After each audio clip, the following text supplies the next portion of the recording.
สวัสดีทุกคนเนาะวันนี้อยู่กับบาวสุกอีกบาวสุกก็สิพามายามเบ็ดเนาะมาลุ้นน้ำกันว่ามันสิหมานมาเนาะมันสิได้วะมันสิติดของมันเนาะ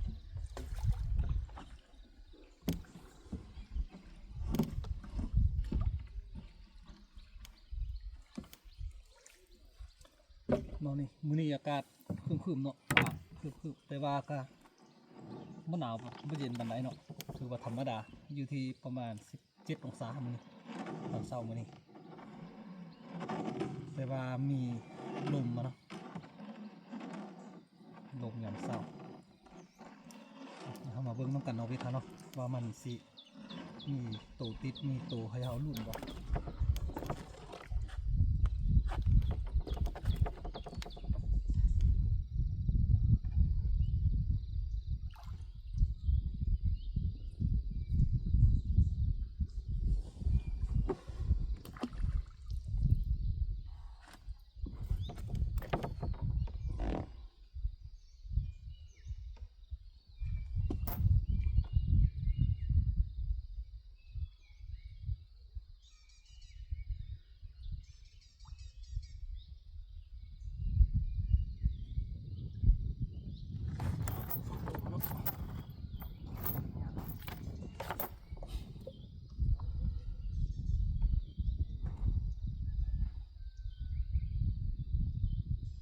ตรงหวานครับ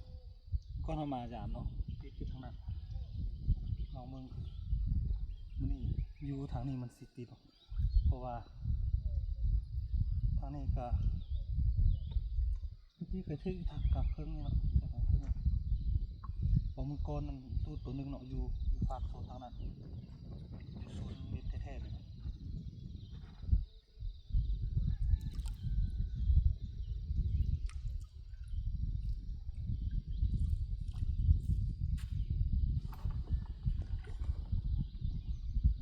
เพราะว่าโซนทางนั้นเฮาบ่ได้อะนะ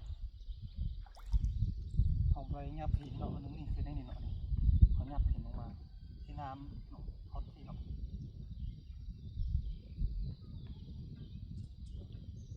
เนาะรูดรูดหลายเนาะนี่ปลาขาวติดเนาะอะไรจะกินเนาะมาในตัวนี้ตัวนึงเนาะสองตัวเนาะติดกันเลยเสียดายเนาะ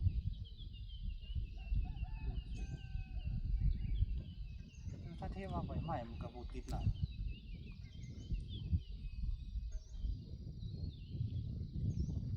ไม่ติดในติดใบนะ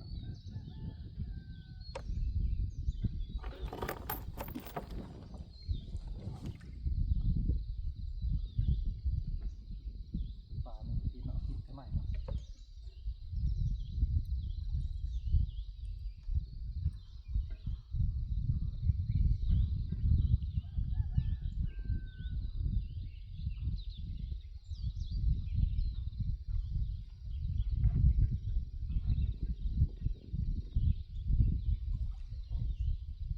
ติดใหม่เนาะต้องกันว่ามันขึ้นเนาะขึ้นแล้วเนาะ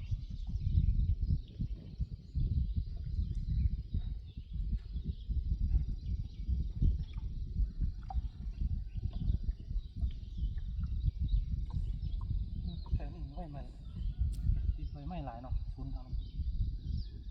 ซุนทางนี้เราไม่ได้เอาลงเลยเนาะไม่ได้เอาหินขึ้นเนาะว่าหินอยู่ระดับเก่าติดเนาะวันนี้เราสังเกตเห็นเอาไปมัดหินเราหินระดับเก่า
ส่งโลขึ้นเนาะสำคัญเอาซ้ำนี่เนาะ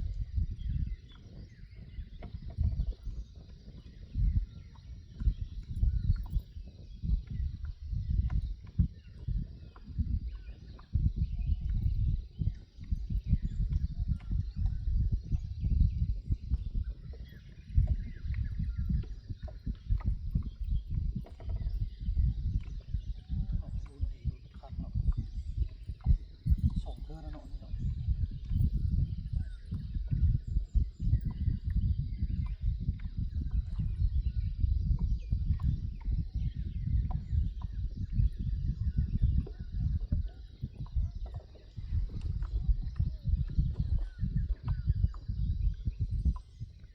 ตัวทันหลายเนาะเกือบเขา40สั่งเนาะ40สั่ง50สั่งเพราะว่าวิทย์เท่านี้ห่างอยู่ที่มาร์กหนึ่ง10สั่งเนาะ10สั่งอย่างเงี้ยห่างของวิทย์แต่ละโป้งเนาะเดี๋ยวนี้เขาประมาณเกือบ10ตอนแม่นเนาะเสียดายเนาะมีหวานอยู่โซนกว่านี้เนาะมันนี่ยับขึ้นมายับออกมานอกน้อย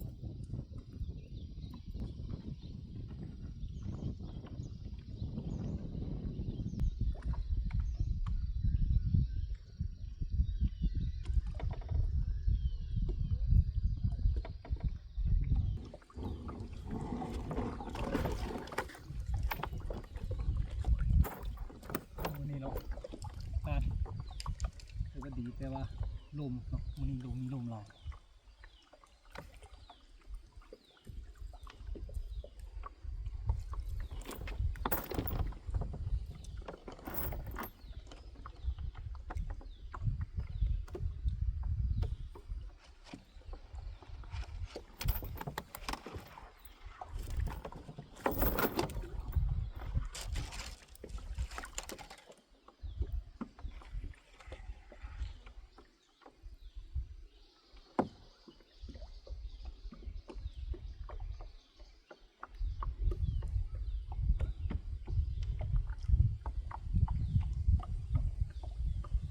เธออยู่แถวนี้เนาะเถื่อเถื่อเถื่อเนาะมันนี่คือว่าเช้านี่เนาะเอาหลังจากเอาขึ้นเนาะเอาขึ้นประมาณ10สั่งหรือว่า15สั่งบางวันจะมี3สั่งก็คือว่าโอเคอยู่เนาะมันต้องรับมาถือว่าได้อยู่เพราะว่าก็เราสังเกตเห็นว่ามันที่มันไม่เห็นแล้วเนาะหรือว่าตัวกล้องเอาหรือว่าตุ่มแซลมอนแล้ววันนี้เอาเบล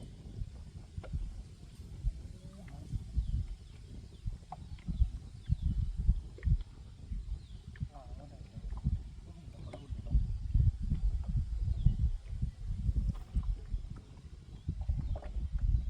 ตรงนั้นเลย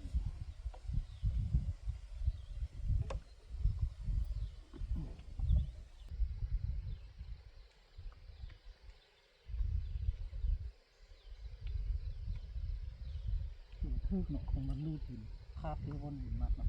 คือรูดเนาะมันมาจะรูด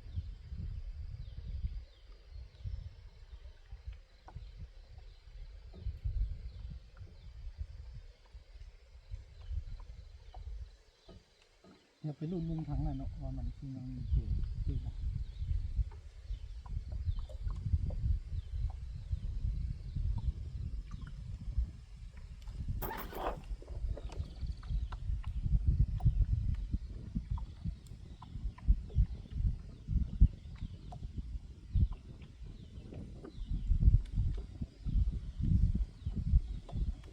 ค่อนข้าง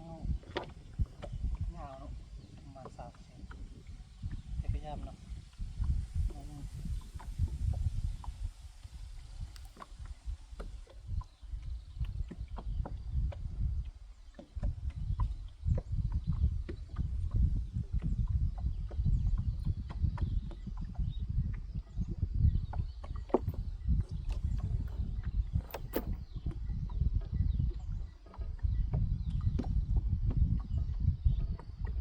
เนาะ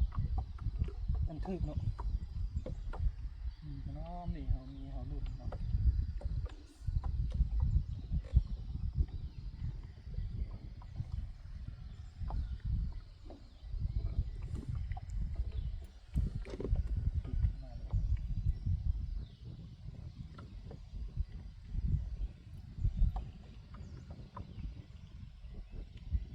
ปลาขาวพึ่งเลยเนาะ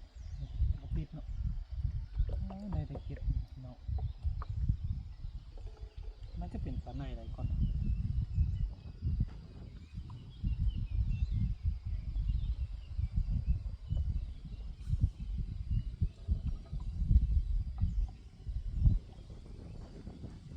บนโซนน้ำนี่เนาะมาลองดูที่ได้บ่มันมีเขาบ่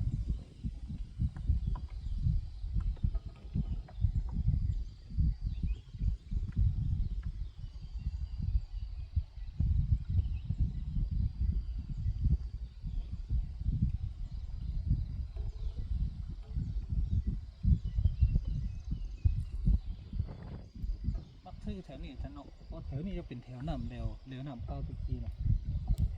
มันจะบ่ติดไม้แถวน้ำเก่าถ้าไหนติดไม้จะเป็นติดอยู่ระหว่างโซนเนาะสองโซนของ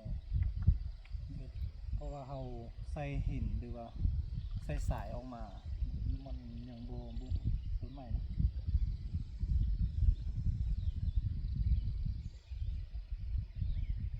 แต่ว่าแถวนี้เราใส่เนาะมันบ่ติดเนาะไม้แต่ว่าติดอยู่ส่วนหัวน้อยนึงแต่เทื่อมาแต่ว่าแถวนี้ก็ถือว่าปลอด